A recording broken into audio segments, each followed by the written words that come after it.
لازم میدونم به ملت بزرگ ایران ইরানের সাথে যুদ্ধে না পেরে একরকম অসহায় আত্মসমর্পণ করেছে ইসরায়েল।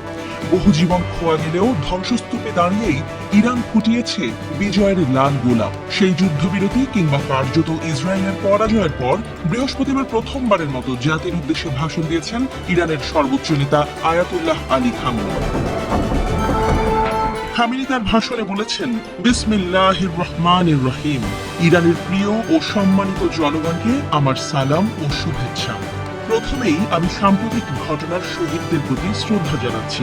আমাদের শহীদ সেনাপতি ও বিজ্ঞানীরা যারা ইসলামী প্রজাতন্ত্রের অমূল্য সম্পদ ছিলেন, তারা অসাধারণ সেবা প্রদান করেছেন এবং এখন ইনশাআল্লাহ আল্লাহর সান্নিধ্যে তাদের যথাযথ পুরস্কার লাভ করছেন।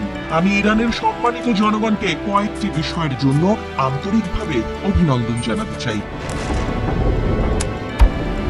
এক, মিথ্যা জায়নিস্ট শাসনের বিরুদ্ধে বিজয়। এই শাসন ব্যবস্থা যারা নিজেদের শক্তিশালী বলে দাবি করত, ইসলামী প্রজাতন্ত্রের প্রবল আঘাতে প্রায় চূর্ণ বিচূর্ণ হয়ে গেছে, তারা কখনো ভাবেনি যে ইরান থেকে এমন আক্রমণ আসতে পারে। কিন্তু সেটাই হয়েছে। আমরা আল্লাহর কাছে কৃতজ্ঞ যে আমাদের সশস্ত্র বাহিনী তাদের উন্নত ও বহুস্তর প্রতিরক্ষা ব্যবস্থা অতিক্রম করে ইসরায়েলের অনেক সামরিক ও নগর এলাকা ধ্বংস করতে সক্ষম হয়েছে।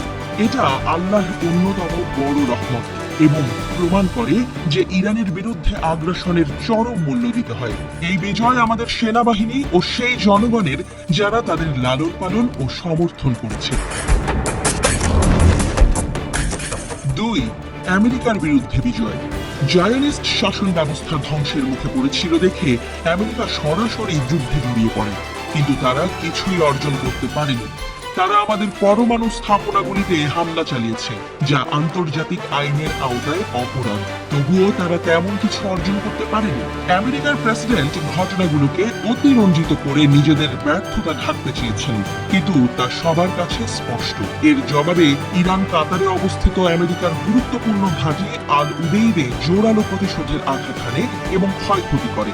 যেসব গণমাধ্যম আমেরিকার আক্রমণকে বড় করে দেখিয়েছিল, তারা ইরানের জবাবি হামলাকে খাটো করে দেখানোর চেষ্টা করেছে, কিন্তু সেটি ছিল অত্যন্ত তাৎপর্যপূর্ণ। ইরান এই অঞ্চলে আমেরিকার মূল ঘাঁটিগুলোকে লক্ষ্য করে আঘাত হানতে পারে। এটা সাধারণ কোনো বিষয় নয়, প্রয়োজনে আবারও তা করা হবে। তিন, ইরানি জাতির ঐক্য। ইরানের প্রায় 9 কোটিরও বেশি জনগণের মধ্যে অসাধারণ ঐক্য লক্ষ্য করা গেছে। তারা একসাথে একই সুরে কথা বলেছে, একে অপরকে সমর্থন করেছে এবং সশস্ত্র বাহিনীর পাশে দাঁড়িয়েছে। ইরান তার শক্তি ও ঐক্য দেখিয়েছে, যা বিশ্বের বোঝা উচিত। এখন একটি গুরুত্বপূর্ণ বিষয়, আমেরিকার প্রেসিডেন্ট সম্প্রতি বলেছেন ইরানকে আত্মসমর্পণ করতে হবে। এটি এখন আর কেবল পারমাণবিক কর্মসূচি বা ইউরেনিয়াম সমৃদ্ধির বিষয় নয়, এটি ইরানের সম্পূর্ণ আত্মসমর্পণের দাবি।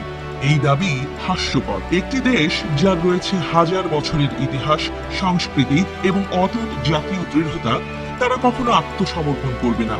যারা ইরানি জনগণকে জানে, তারা বুঝবে যে এটি একটি চরম অপমান। দশক ধরে আমেরিকা ইরানের বিরুদ্ধে নানা অজুহাত তুলে এসেছে। মানবাধিকার, গণতন্ত্র, নারী অধিকার, পারমাণবিক কর্মসূচি, ক্ষেপণাস্ত্র সবকিছুই ছিল ছলনা। তাদের আসল উদ্দেশ্য ছিল ইরানকে পরাস্ত করা। আগের আমেরিকান নেতারা কূটনৈতিক ভাষায় এই দাবি লুকিয়ে রাখতেন, আর এই প্রেসিডেন্ট সেটা সরাসরি বলে দিয়েছেন।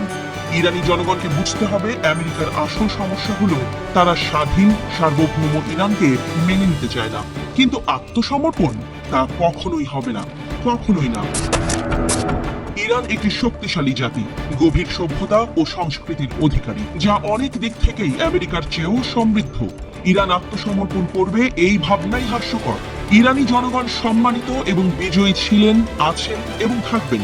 আল্লাহ এই জাতিকে সম্মান ও মর্যাদার সঙ্গে রক্ষা করুন।